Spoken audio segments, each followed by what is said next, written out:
expect any inconvenience.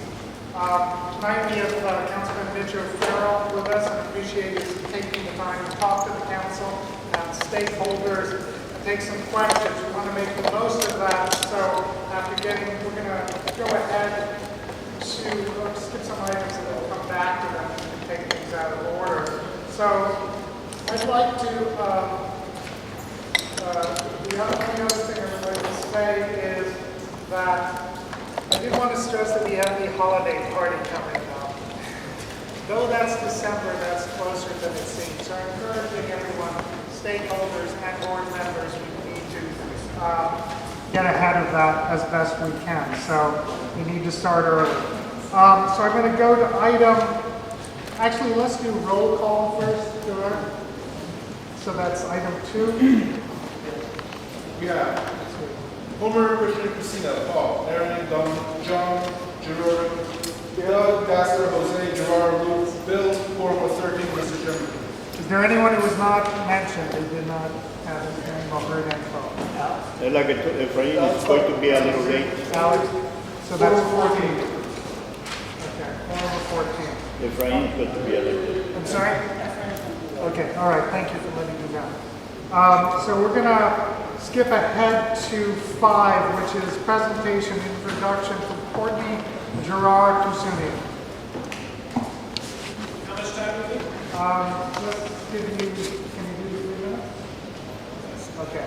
We'll give him 3 minutes if he goes over, it's understandable. So I want to go ahead and thank everybody for their patience. I've been out for the last 3 to 4 regularly scheduled meetings, and I think a special meeting in there. And I apologize for any of the inconvenience that I may have caused and not being able to attend the board meetings. However, I want to go ahead and let this kind of be a little special introduction. So I want to go ahead and introduce one of the newest members of the Hollywood Students Neighborhood Council as a stakeholder, Courtney. On August 15 this year, my wife Courtney, who was the former Plum Committee chairman, and I welcome to the world Lena Ann Tosunian.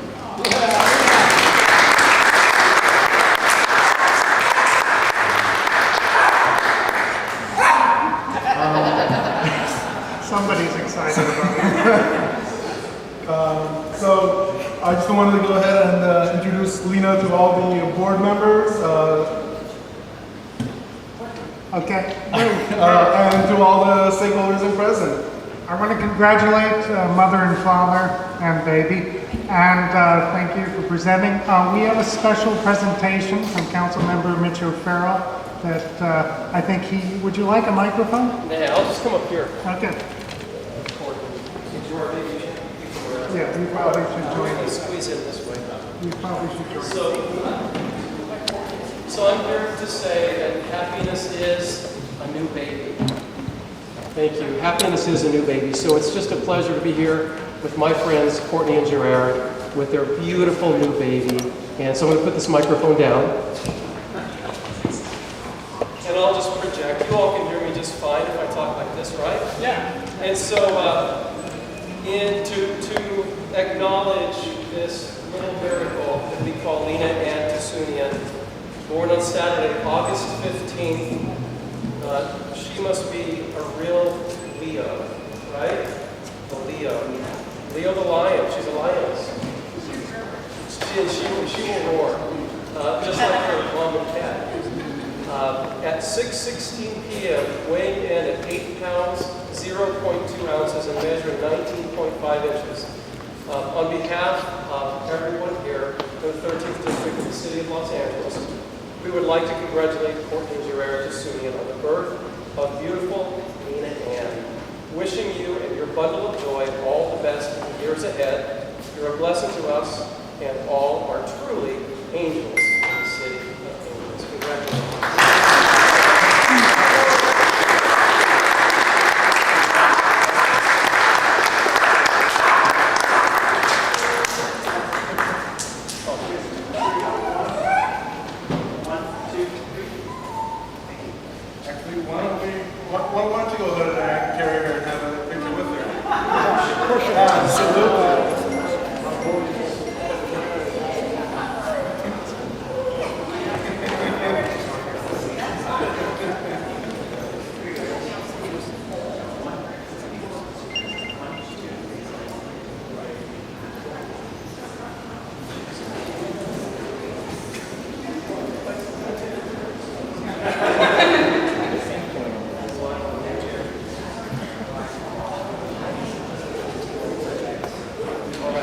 Thank you. Thank you for bringing her in. Thank you, Matt.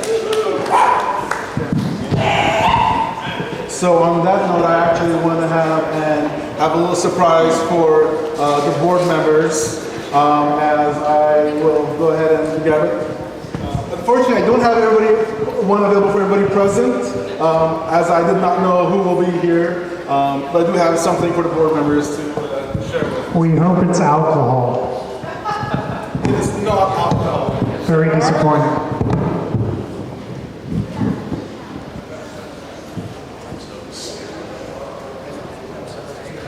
Yes, But it is chocolate cigars. handmade in Cuba, I believe. Smuggled into us. Okay. Do you mind if we move forward after? Okay. I want to thank Courtney for coming in and bringing the lovely baby, and congratulations. One day a council member, no doubt. Okay, we're going to continue with item 6, which is introduction and short Q&A with council member Mitch O'Farrell of CD 13. So, Mitch, I'm going to hand it over to you, and however you want to. How about if I like to preach this? All right, maybe I don't even need it, it's okay. Okay, because either one. Thank you. I'll just stand here. Thank you, everyone. It's good to be here again. As Bill mentioned, Councilmember O'Farrell, for those of you whom I haven't yet met, which is very few of you, I think, but it's good to be here again. I'm honored to have been in office now for 2 years, 2 months, and 2 weeks, but who's counting? And it's the greatest privilege of my life, and I love serving the constituents of the 13th District. There is so much going on in the area that covers the Hollywood Studio District Neighborhood Council and Hollywood and across the district for that matter. So I'm just going to mention 3 things that I think really are on everyone's radar around here and beyond, and that is the seeming wanton destruction of some of our historic structures through invoking the Ellis Act. A couple of months ago, I introduced a motion to completely revise the way the city deals with Ellis Act evictions that lead to changes of use for a structure. So that's one of them, and my office is diligently following through to make sure that we don't get in the act of sacrificing what is so special about our neighborhoods for the sake of progress. It's my belief, and I say this, I've said this all along, and I'll say it again, that we don't need to sacrifice what is special about all of our neighborhoods. And a lot of times, that's historic resources that we have for the sake, or in the name of, progress. Another issue that is really front and center in the 13th District, and several parts of the city for that matter, are small lot subdivision developments. A year and a half ago, the city published guidelines for small lot subdevelopments, but they were never adopted formally as part of the ordinance. So I'm calling for actually revising and updating the ordinance to include the guidelines as a requirement for the development of small lot projects. Now, small lot subdivisions are arguably better than the alternative in the zones that they are proposed, which could involve just straight out apartment buildings, maximum built out lots with sometimes twice, 3 times the number of units. It's my belief that small lot subdivision ordinance has been in place for 10 years now. We've lived and learned. We've seen where at times they've worked and have done a pretty good job, and we've seen at times where they really haven't. And they're out of proportion with the immediate surroundings and the immediate stock of building stock. So I'm pushing for revisions, and we should have my motion on small lot heard in the Planning and Land Use Committee on the City Council, I think within a month or 2 months at the latest, and it'll go to council. So we're proceeding with this very, very, I think, thoughtfully and carefully. And then lastly, just affordable housing and permanent supportive housing for the homeless, which is something that I've been on the drumbeat for since before being in office. And I have literally 7 initiatives pending in the Housing Committee. One of them is called value capture. And value capture means that a project that's proposed that asks for increases in density or a variance in what they are allowed by zone would automatically require an affordable component to the project, affordable housing component, either on site or a contribution to the Affordable Housing Trust Fund. Now, when projects come my way, I do that anyway. I negotiate those, either a donation to the Affordable Housing Trust Fund or a percentage of set aside for low to moderate income housing. But I feel that we need an ordinance citywide because affordable housing is needed citywide. The housing crisis, in my humble opinion, is the #1 crisis facing the city of Los Angeles. And it's causing displacement in all of our neighborhoods. So I aim to do something about that.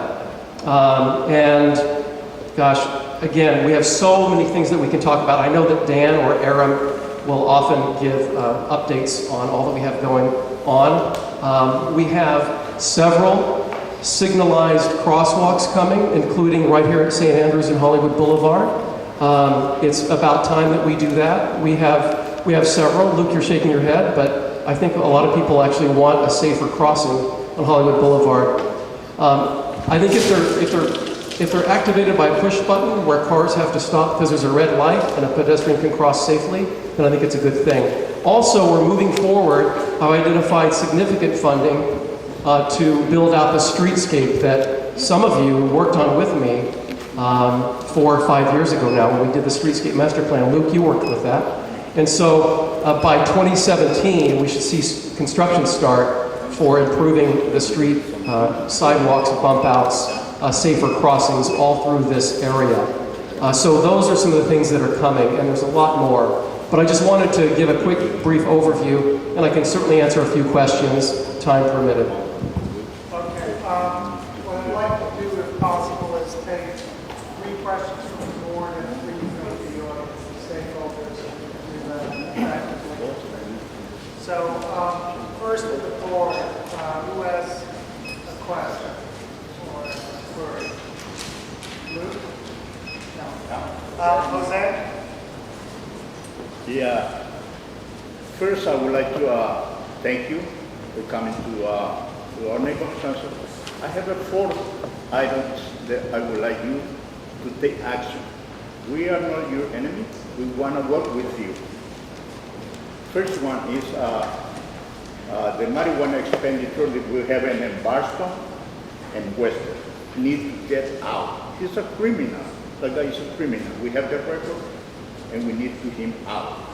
The second one is the 7-Eleven and the Wilton and Santa Monica.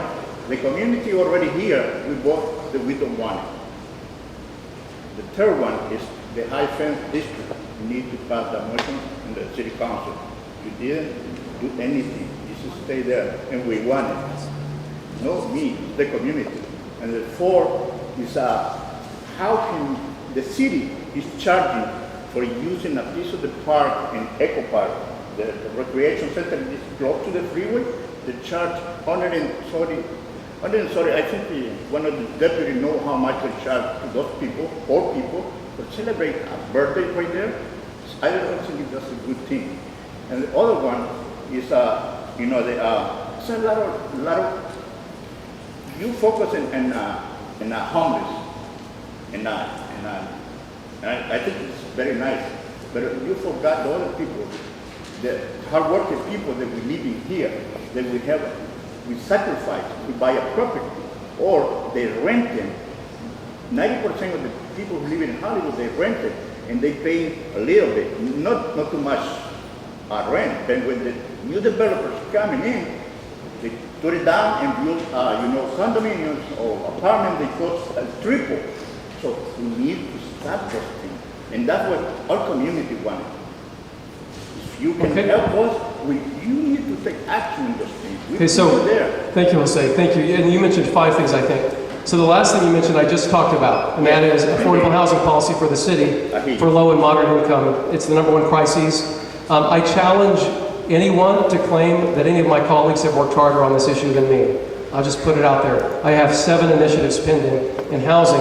You can help by contacting all of my colleagues saying, support these initiatives. It's the #1 crisis. We need to keep people from being displaced out of their neighborhoods. The second one you mentioned is Echo Park. That isn't anywhere near here, so maybe you could talk with my staff about specifically what that is. We already spoke about that, and they said. Okay, since you're airing it publicly, be specific now so I can address it. They didn't do anything. But what specifically? What is the event you're talking about? Is that where the swimming pool, that part of the park between the Glendale Boulevard and the freeway. In the freeway. Okay, so you're talking about the rec center itself, there at Bellevue. Yes. So the little swimming pool that was taken offline 6 or 7 years ago is going to become a skateboard park that my office is helping to fund. So we're going to put a skateboard park there because we've needed one in Echo Park forever. But as far as renting space there, we can work with the rec center director to address exactly what that means. I don't have the details on what you're talking about, but the fees for our recreation and parks facilities are pretty good, and I'm a big advocate for making sure that our youth have first dibs on our recreation centers, and then youth, teenage, and then adult in that order. So I'm happy to work with you on that. And then, let's see, some of the other things you mentioned. You had 3 more. High fence ordinance. Oh yeah, high fences. Okay, let me tell you about high fences. I am not a supporter of putting 6-foot high fences in front yards across all of our neighborhoods. I think that creates a fortress-like environment.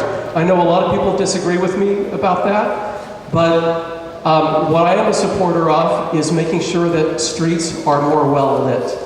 But I do not support overheight fences for front yards. I'll just be upfront about that. I know that my predecessor introduced a motion and entered into some evaluation about it, and nothing ever happened. I chose not to pick up that baton because I don't think that's the best idea for discouraging criminal activity in our residential areas. So that's just where I stand on overheight fences, and I'm not inclined to support an overheight fence district. I'm just going to tell you, and we can agree to disagree on that one. Yeah, but And that doesn't mean that, you know, we're enemies. I think we're friends, and I've walked your neighborhood many, many times as being in office because I want to bring resources to my constituents and encourage greater involvement, just like what you're doing here. So let's work together on other resources that will make our neighborhoods safer rather than turning them into fortresses. That's my position on overheight fences. And what was the other one? marijuana, The dispensary on Bar- Oh, dispensary. Okay, so we know that there is a Prop D compliant dispensary. It's at Melrose and Western, I believe. Is that right? Yeah, no. We have Julie Noni and the city attorney here who will be What? addressing this. Barton and Western. We know that it's an unpopular dispensary, but it's Proposition D compliant, unfortunately. Now, Jose, let me ask you something. no. When you've seen, I'm going to okay, answer it. you had your chance, let me have mine. When you talk about this dispensary, Yes. have you called the police when you've witnessed crime? Everything is on video, is on photos. Okay, documented. because in the last several weeks, they've received 1 email complaint but no phone calls. So if you see criminal activity at a dispensary or any other place of business, whether it's compliant or not, call the police because it enters into the CompStat system, which then generates more focus on the particular area. And How so, many times we have to so I'm call just- the police. okay. Okay, one. All right, and then the other one was 7-Eleven. Okay, the other question was 7-Eleven. Hold We on, can't- hold on 1 second. We do have LAPD and city attorney to address this as well, They so. know already. I know, but the point But if they is, do anything, that's Jose, may I respond to your last one? Okay, the last one was 7-Eleven, I remember that now. So you can't close a business just because you sign a petition to close a business. What we have to do if they are in violation of a permit or if they are engaging in nuisance activity or if they're selling to minors, for example, beer or alcohol, or cigarettes or tobacco, then you have to build a case. And you build a case by citing them and then getting the city attorney's office involved. Then we bring them into a hearing to revoke their permit. There is a process. So, Jose, what I'm telling you is let my office work with you in building the process. If it's a nuisance location, we can then take action against it. But it's not legal simply to close the business because the neighborhood organizes around it. You have to do it in a way where there's actually findings to withdraw their permit. And we're happy. In fact, I have some of those going with other locations that are verifiably nuisances. So I'm a big believer in that. But we have to do it the right way. How many years do you think they haven't complained about that thing? Okay, so Luke just told me it's a proposed business, but he said it's a 7-Eleven that exists. Not yet. Not yet. Okay. All right. So I misunderstood. All right. So then we'll deal with that as it draws near for a hearing. But I don't have those details in front of There's me. been a lot of years they've been trying to close it up, and nobody's doing nothing. Okay. So he's saying we're closed. We are on the top of the Okay. path. Anyway, we'll have to get clarification on that exactly. But there might be other questions that people have. Yeah, we have, What about the 7-Eleven? I just addressed that. okay. Yeah, we can't monopolize it, so another board member, Doug? It's not my issue. Sorry, we The have, community. I agree to, but it was afterwards. Doug? First, thank you so much for coming down. My pleasure. When we go down to the city council for commission hearings or any hearings, it used to be we'd have sometimes 3 minutes, sometimes 2 minutes, and now it's always 60 seconds, and we'll wait hours to speak. Can you speak to Chair Wesson and try to allow us to have a little bit more time, because when we come down to represent the community and we wait for hours, it's very frustrating for everyone to only have 60 seconds and then be cut off at all levels. Doug asked a really good question in terms of why such a short amount of time when you travel to City Hall to testify on an issue is important to you. It's oftentimes 60 seconds, sometimes it's 2 minutes. We know that there is an effort to have neighborhood councils who have who have filed a, what's it called? Thank you. A community impact statement together to give them some extra time. I think that's moving its way forward so that if a neighborhood council has made a decision, they can come and have a few extra minutes to testify on an issue where there's a community impact statement. Public comment is really challenging, really difficult. Maybe some of you have been watching Channel 35 occasionally and heard some of the things that get said. And it really has, unfortunately, eroded public discourse with some of the shenanigans that get said by some of the people who act up, who come to council, and they use every profanity known to mankind. They hurl accusations right and left. They dress up in offensive costumes, including swastikas and Ku Klux Klan outfits. And it's really eroded public discourse. That's one of the reasons, overall, that we have sometimes lowered the amount of time someone can speak, because what they do at times is so incredibly disruptive to just the process of getting the business of the city done. So that's one of the issues, unfortunately, just the sad truth. But I feel that it's likely this community impact statement provision will move forward. All right, is there another board member, Christian, and then we'll move to the... Just want to make thank you for coming. My pleasure. And just want to kind of back up what Jose said. And I know you're dealing with it through the office, but this has been on the news. There's been investigative reporting done on it. So this has been going on for a long time. And we just want to know, when we can see some results here. Also, you mentioned working on the Ellis Act and trying to maybe shore up some of the loopholes there. Is part of that going to be like an anti-demolition piece to the initiative, and will there be buyout of properties by nonprofits to develop to ensure that we keep affordable housing in the area? You bring up several good points. One is the preservation of the existing affordable. It's 3 times less expensive to preserve the affordable housing that we have rather than build new. So we need to do both. We're losing thousands of units per year of affordable housing. Here's one statistic that I mention all the time because it gives you some perspective on this issue. Since the rent stabilization ordinance went into effect in 1978-79, at that time we had 1 million units of affordable housing. Since that time, we've gained 1 million residents in the city of Los Angeles, but we've lost 400,000 units of affordable housing. That, to me, says it all in terms of why our affordability rate has eroded so precipitously. As far as Ellis Act and demolition, I think that'll be all part of the discussion. It's got to get to plumb so that we hear it out and see what the implications are. But that's what I want to do. Any world-class city knows how to preserve its historic resources while developing its future. Those are not incompatible values. So that's what we'll be exploring every step of the way, and I want to make sure that we do just that. And then as far as the medical marijuana dispensary, absolutely. We want the community to help the police and the city attorney's office build a case if they are indeed violating their permit to operate by, someone purchasing on site and selling it a block away. If they're doing that on a regular basis and we apply the right resources, I'm sure we can get them on something. You got our support on that. Thank you. Thank you. We can take, I'm afraid, one question from the audience because he has to jet in a moment. So, Billy, you've been raising your hand. So. All right, so my name is Billy from Thai CDC. 2 comments about the affordable housing.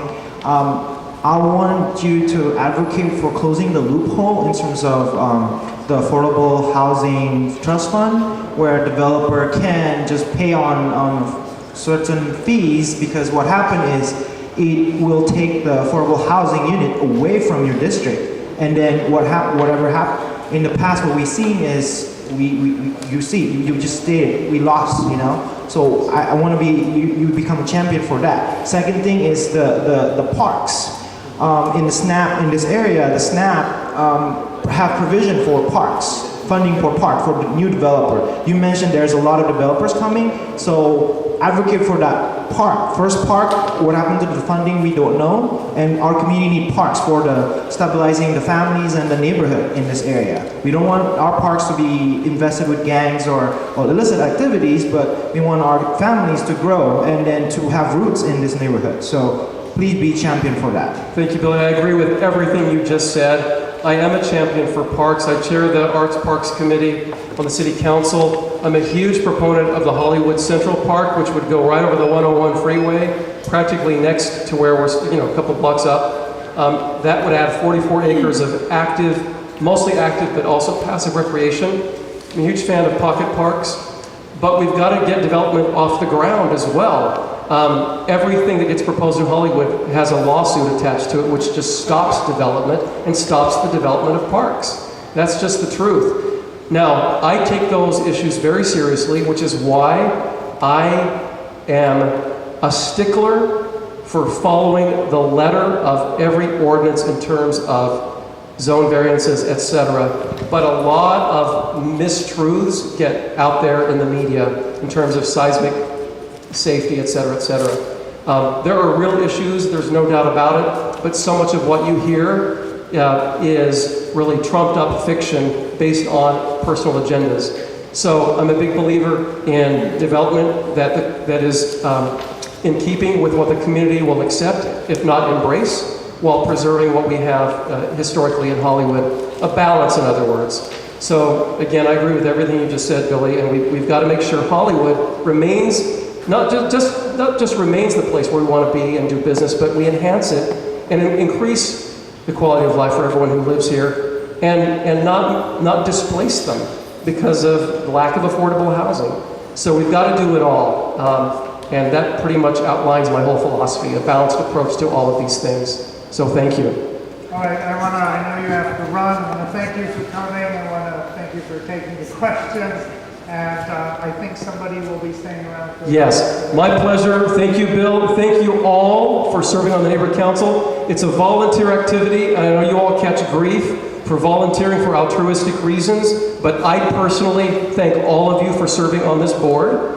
And, I know what that's like. So, and I want to thank everyone for attending tonight. And investing in your neighborhood to make it better. And whatever you do, don't stop doing that, because we always depend on partnerships and collaboration in our community to make anything happen worthwhile at City Hall. I, honest to God, have to be somewhere at 7:30 sharp, otherwise I'd stick around myself. But my team will be here, and I'll be back, and we'll spend a longer amount of time. So thank you again, everyone. Thank you. Appreciate it. Thank you very much.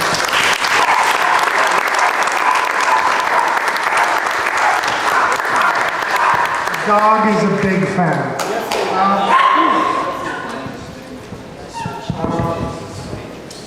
We don't, just let us know.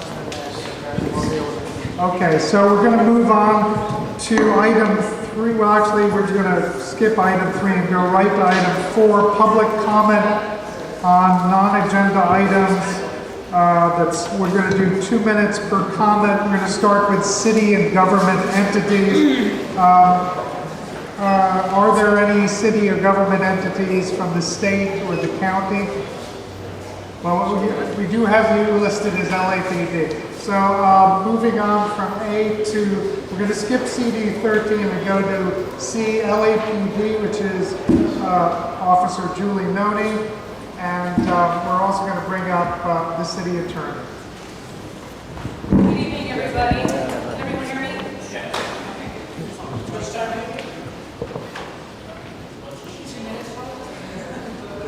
Give her 5 minutes. And if you need more, because I think the marijuana clinic issue will be. Richard. Real quick, everybody, I'm Senior Lead Officer Julie Noni. I'm representing the kind of southeast part of Hollywood, so anything between Melrose and Santa Monica, all the way over to Normandy. My Captain Zarconi, is outside being interviewed right now, but he is also here tonight. If you guys have any other further questions, he can come in and answer. Real quick, I just wanted to start with a forum that is coming up. It's called the Days of Dialogue with our department. I highly recommend you guys go. We're going to be talking about the next 5 years and the future of LAPD. It's going to regard the cameras that every officer is going to be issued to wear on their uniforms. It goes into a lot of detail. So it's the next 5 years, but I have flyers here, and the date is September 24th from 6 to 8 over at the Temple of Israel on Hollywood Boulevard. Okay, so let me hand those off. Real quick also, this doesn't affect my area as much, but it's always good to know. Another flyer, any third row seat thefts happening in SUVs. There's flyer information here for that. Please make sure you take a look and inform yourself about that if you do have an SUV, and just get yourself kind of up to date on that as well, okay? I'm gonna hand those off. Like I said, my captain is here tonight, so I did want him to speak first just regarding anything. If you guys have any questions, you can follow up with me afterwards or during this segment. Good evening, everybody. I'm Captain Pete Zarconi. I'm the commanding officer of Hollywood area, and I'm glad to be here tonight to address you all. It's been a while since I've been to one of your meetings, so I apologize for not being to more of them, but glad to be here tonight. I would be happy to take questions. I know that sometimes gets contentious, but I'm more than happy to do that. But before we start that, I did want to point out on some of the things that came up with the councilman. We absolutely are aware of the activity happening at the dispensary on Western. Last year, and by the way, that as the councilman said, that is a Prop D compliant dispensary. They are legally allowed to be there. Now, of course, if juveniles go into a legal dispensary, if adults go into a legal dispensary and buy medicine, it's supposed to be their medicine, and they go out and sell it to kids going to school, that's illegal. We can't have that. If you see that activity going, we do want you to call the police and tell us that. That would be a non-emergency call, and for all non-emergency calls, the best thing to do is call 1-877 Ask LAPD. Sometimes you get put on hold there, I understand, but we'd ask you to be patient and try to get that word. And if you cannot get through there, you can always call the front desk at Hollywood as well, but it's probably harder to get through to the front desk than it is to that 1-877 number. So again, non-emergency calls for service, 1-877 Ask LAPD. If you see that kind of activity happening at that dispensary, please call us and let us know. Not to interrupt, but taking your advice and calling the 1-877 number, and they tell you to call the local station, and you get the machine and says, "What you do, you take calls for this time." What the machine actually says, because I've actually, Something to been, and just so you know, and it's frustrating, but the reason that, what we want to do with that recording is let people know if you've called this number and you have an emergency, hang up and dial 911. So it says that first, and then it says to press 0. And when you press 0, it's gonna ring 12 times. If the desk officer is too busy to pick it up, it'll tell you to press 0 again, and you can do that to infinity. You can keep pressing 0 and ringing 12 more times, and eventually I would hope a desk officer would pick up. Right, so like I said though, I have had the experience where I have audited it myself and kept pressing 0, and then I go up and ask the desk officer, what's going on, you're not picking it up. And we've had glitches where it hasn't worked. So we're hopeful that we've got it fixed now, but if you have any problems like that, please let me know. You might have to come in person and knock on my door, but I want to know that. But I think we have it fixed. So before I take questions, what I'd like to do is, we do have a very good narcotics unit that's very important to your area of the city, and we also have an outstanding gang unit, which is equally important. We've done a very good job at keeping gangs suppressed around Lemon Grove Park, and we're going to continue to do that. I'm committed to keeping those resources there. But we also have one of the best SLOs in the entire city for your area. You just talked to her, Julie Noni. And I don't know if you know this, but Julie's been a SLO here in your area for 9 years in Hollywood. And she has just accepted a position to take her talents downtown, where she will be advising SLOs citywide. So it's good for the city as a whole, but I know you guys are really going to miss her. So I'd like to bring Julie up here and let you guys acknowledge her if you'd like to. Thank you, Captain. Real quick, just to let you guys know, it was a very difficult decision for me. As he said, I've been here for 9 years. I've been a senior lead for 12 years, and I'm dedicated to my community. It's a very difficult job. It's a very stressful job, but it's very rewarding at the same time. I will fight for you. I will do what I can, but I'm only one person.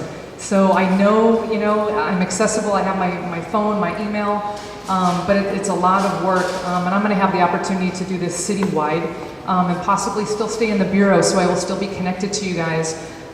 There will be another senior lead officer that will be trained, and the captain will pick for this area that will be an outstanding senior lead for your area. So anyway, I wanted to at least come tonight and let you know I'm leaving next month. It's bittersweet, as I said, but thank you so much for your support and allowing me to serve your community. Okay, to close out, if anybody has questions for me or for Julie, we'd be happy to take a few. All right, let's start with the board. Let's do Homer first, and then Gaza. I just want to let you know, I understand we're losing you as a senior lead officer. Since I've known you, you've been very, very helpful to us, extremely helpful to us. And I just want to...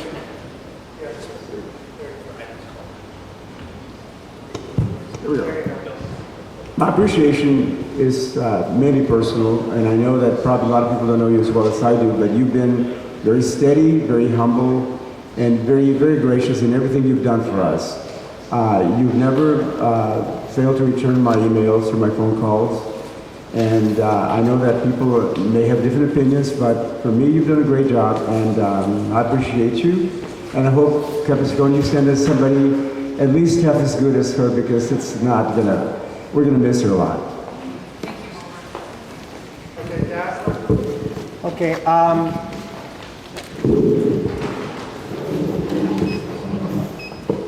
for sure, the deputy Julie Noni knows who I am. Dazzler Jimenez. Well, I don't know if you got an email today I sent you, and a copy to Vanessa Alvarado. So it's not a secret for our neighborhood, what the document that I sent you. Everybody knows what kind of person is, I'm not familiar with the document you're talking about. Can you let me know? Well, no, Julie Nuni knows because I sent the document to her, and for sure she already saw it. So, and the thing that I don't understand is why we have in our neighborhood some kind of person like that having business in our neighborhood. Are we still talking about the marijuana Yes. dispensary Yes. at Western? Okay. And Western. I guess a bigger question, sorry. Well, let him answer that question. It's related to that, because I think it cuts more to the food. Smart Final, you know, what, 6 years ago, 8 years ago, wanted to start selling alcohol. City council was involved, there were memos to the neighborhood, everybody had an opportunity to get in and speak. You get something like this, which is a controlled substance, whether it's property, and great property now or not, that is put in a neighborhood with no opportunity for the neighborhood to address it. So that's a lot of restrictions. Well, there was a vote, though. By whom? It was on the ballot. It was voted by the citizens. Not that, not by the location. Hold on, Captain, would you like to answer that? Okay. That's not really a question for me. I had nothing to do with that. And if I could make them all go away with a snap of the fingers, I would, but Well, the that's question the law goes, that we well, the have. question Okay, goes these- to Julie Nuni and Vanessa Alvarado practically. Well, first, let's have questions for the captain while he's here. Okay. And then we can move, but they have questions for the captain himself. Can you keep it short? Okay, simple question. How many more proofs do you need? They are broken the rules. I understand they've been approved by the public, and I got that one. But how many proofs do you need?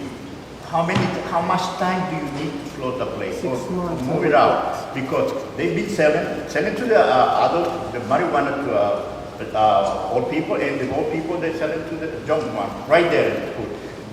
Okay, Not to too answer long your ago. question, as the councilman had said, that when a business has a legal right to operate, as they do under Proposition D, you have to have cause to make them close. Now, I know what you're saying is true because adults have gone in to buy medicine, what they call medicine. I don't believe it's medicine, but that's what they call it. They go in there and they buy it, and we have caught them and arrested them for going out and selling it to juveniles. Now, the fact that that happened, you still would have to prove that the business was somehow negligent. Because, for instance, if you're selling beer and the person has an ID that says they're over 21 and they walk in and buy beer and they walk out and do whatever with it, it's no longer the business's fault that that happened. So it's hard to prove that the business is culpable or liable for what these adults have done by going in and misrepresenting that they need medicine and then go selling it like a street dealer. So that's the hard part. Okay, If you caught somebody. All right, okay. Now, if you caught somebody, like you said, nothing, the dispensary in this case does not blacklist them as a client. The dispensary still keeps selling to them, knowing they have been convicted. I don't know the answer to Okay, that. They should know. Can we have a question that's not about the clinic while we have the captain, then we can move on and they. yeah, but I think this is something very important that we have to address to them. Julie and. Well, just so you know, just to put it to rest, I get that it's important. I don't like marijuana dispensaries in general, and if any of them, even the Prop D compliant ones, now understand, we have to go after the ones that are non-Prop D compliant first. But if we become aware of situations like this, as we are now aware, and we know that juveniles are being furnished marijuana that comes from there, we're going to do everything that we can to stop it. Okay, something that just happened today. We were with the Univision people. They were doing the news right there, few meters from the marijuana dispensary. So after they left, even the reporter saw few minors coming out of the dispensary and resell it in front of the dispensary to a minors. I have the video. I took it today, and I sent it to the deputy Julie Nuni. Okay. We'll take the video that you sent, we'll have our narcotics unit look at it, and they'll take the same kind of enforcement action they took the last time. Okay, this is better continued offline. Doug had a question. I hope it's a different subject. Thank you very much for coming down here. My name is Doug Haynes. On homeless encampments, could you talk a little bit about that, homeless encampments? Because last month we had a whole series every day we were getting, because they were being driven out of one area, they were coming into my neighborhood, and it wasn't small encampments, it was huge encampments. And I went through my senior leads, I went through patrol officers, I met a lot of officers. Many of the officers said we couldn't do anything. They had a week to clear out. Some said 24 hours, some said 72 hours. So they were getting all different messages. And finally, when I spoke to the watch commander, he sent the TAB unit. I really appreciate that you have the TAB unit, which was immediately able to address it. In the one instance that they confronted the homeless encampment that took over an entire segment in front of a building with an entire encampment, a woman had an infant child, and when she cleared out, I found dozens of syringes underneath where she had been, and so it's really a health issue. So what is the policy currently of LAPD and Hollywood Division to address these encampments that suddenly pop up with groups of people, usually teenagers, there might be a dozen of them, they have huge numbers of items that they bring in, maybe 6, 7, 8 shopping carts, like a train that suddenly shows up out of nowhere and takes over the neighborhood. Okay, so that's a huge, tough issue that we could literally have symposiums pretty much every night about and talk about it, and there's a million subtleties, but the basic law is this. If homeless people want to sleep on public spaces, I'm not talking about private property, if they're on a bank's property or they're on Smart and Final's property or anything like that, we can petition the private property owner to ask them to leave under penalty of trespassing, and we can kind of get rid of them off of private property that way. However, on public property, the city is under an agreement to allow homeless people to sleep on public property between 9 p.m. and 6 a.m. So between 9 p.m. and 6 a.m., we can't make them move, we can't mess with them, touch their stuff, make them move, it's there. So if they pitch tents, if they do any of that stuff between 9 p.m. and 6 a.m., we don't do anything.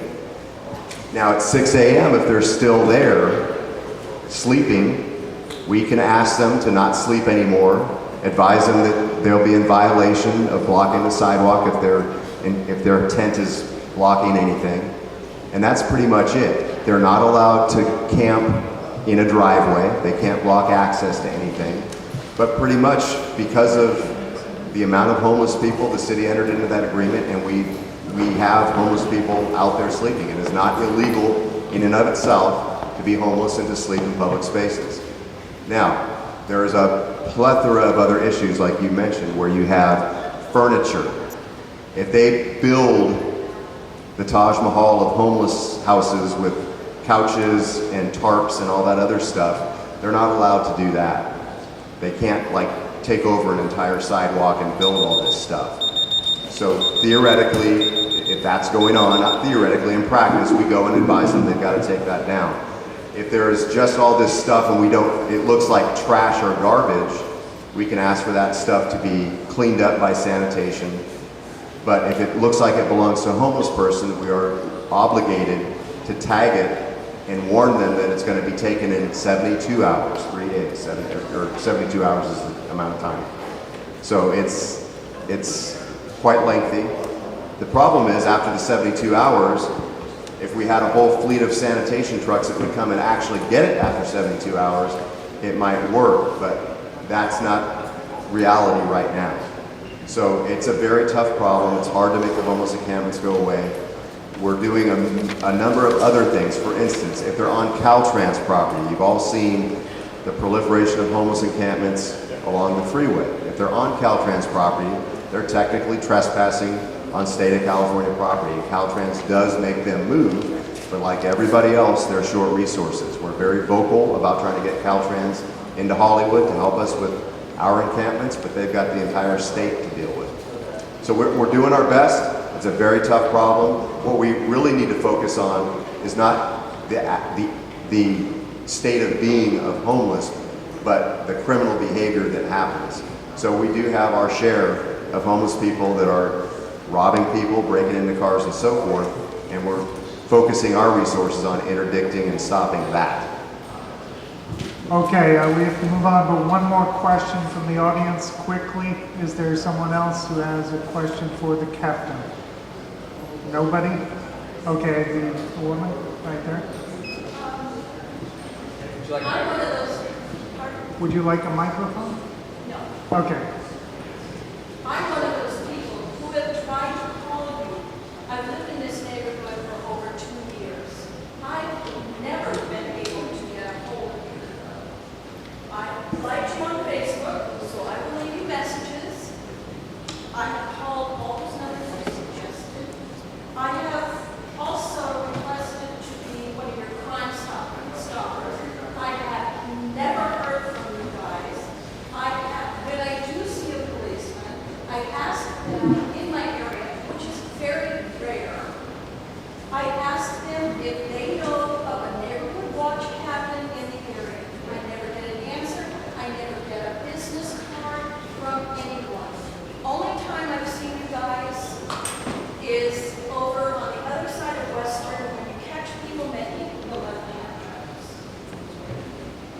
Where do you live?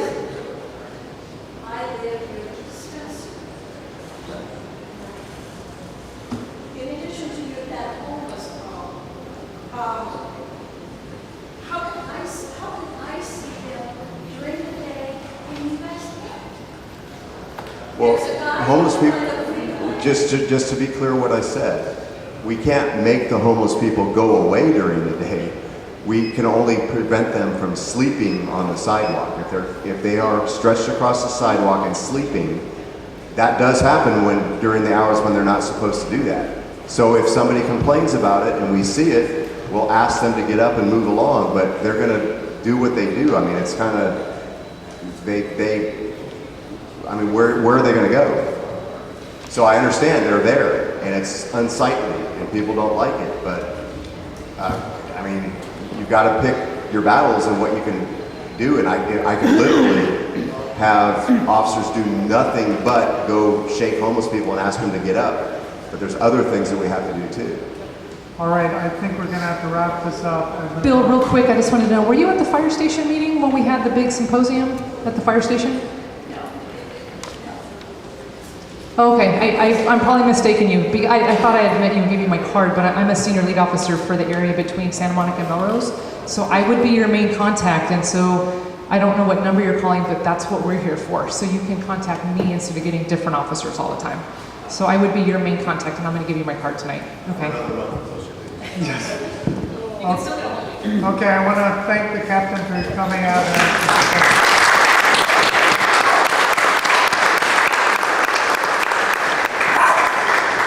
Vanessa, go ahead. So thank you. I just wanted to emphasize, and Julie, don't forget your folder right here, that when it comes to the issues of the dispensary, we do rely and depend on the community reporting. So Dazzler, I know you've done a very great job of reporting it.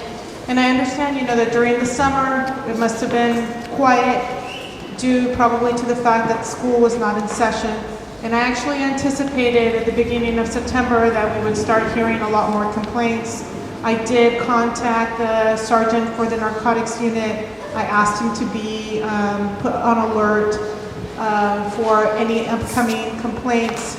So I really do appreciate all the efforts that the community has done. My office, the Office of the City Attorney, met with the business owner in April. We met with Julie and the property owner and his security team. We did not file a lawsuit because we didn't have sufficient evidence at this time to file a lawsuit. We had one arrest related to the dispensary. And in order for a narcotics abatement to be filed, it takes a lot more evidence. However, this is going to be a long-term process. I don't know, I never would say how long it would take because I don't know. My office has a total of 8 attorneys assigned to marijuana. Those 8 attorneys cover all 4 bureaus, Valley, West, Central, and South. And they're really busy dealing with just the non-Prop D compliant dispensaries. So there is an attorney assigned to West and assigned to Hollywood Division.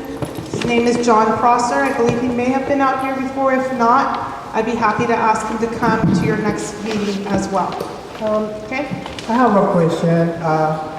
You think the littering from the marijuana dispensary is not a violation? I didn't hear what you said. The littering of the marijuana dispensary? The delivery? No, littering. Litter. Trash. Yeah, the trash. It may very well be, but unless it's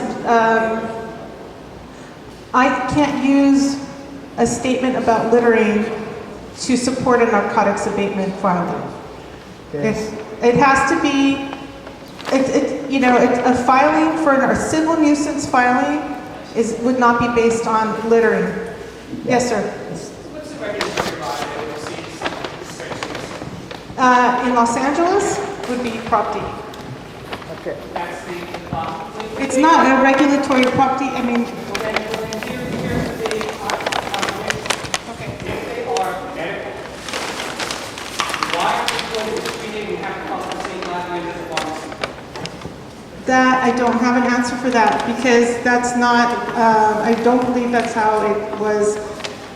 The way Prop D is organized, and I'm not an expert on Prop D, it's really just to carve out, it wasn't necessarily to legalize, but it was to exempt them from, yes, thank you.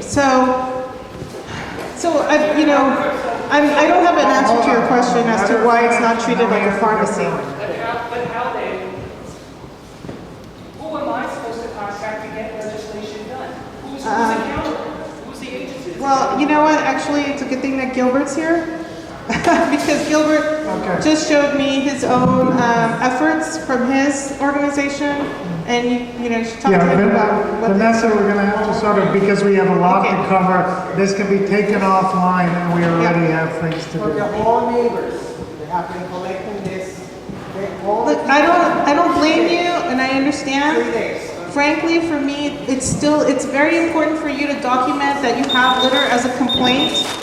Just 10 seconds more. If it comes down to it, there's different things that we can do. It just depends on the evidence that we have. If it becomes a zoning issue, it's a lot easier to bring in complaints from the neighborhood. I wish I had a very clear, this is how we're going to get rid of them, but I just don't have that plan. Okay, we're going to have to wrap this up. I don't know if Julie, you have anything to add, but we're going to have to move on to CD 13. Dan and Aram, if you want to come up and do your song and dance. Thank you for your patience. Okay, I assume you're getting some of the other side. The microphone is right in front of you. Right there.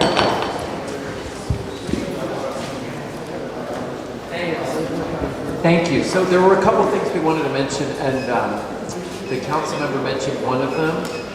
There are 2 intersections here, Hollywood and St. Andrews, and Hollywood and Gramercy. They're not going to be signalized crosswalks, they're actually going to be full traffic signals, which we think is even better. So they will be full traffic signals right here at St. Andrews where the existing flashing light is, and then one down at Gramercy where it's just a crosswalk but no signal. So a signalized crosswalk would be safer than a painted, non-signalized crosswalk, but a full traffic signal is the safest. So they both. No, full-on traffic signal. Hold on. Hey, everyone, please keep your conversations down.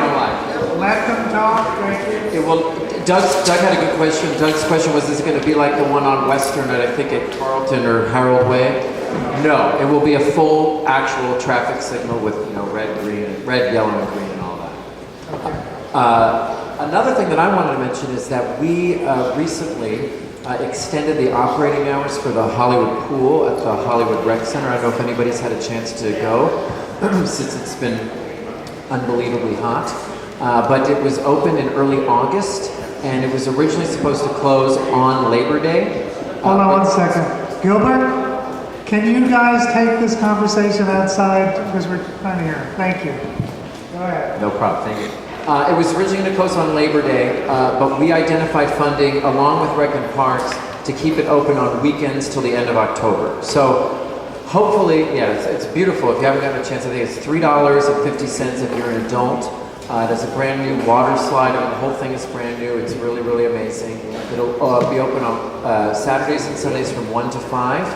We'd love to have it open every day, but funding is what it is. So that is another thing. And then also the council member mentioned something that we're really excited about. We have a bunch of streetscape projects planned for Hollywood, and there's a really great one that is planned for Hollywood Boulevard from Western to Gower.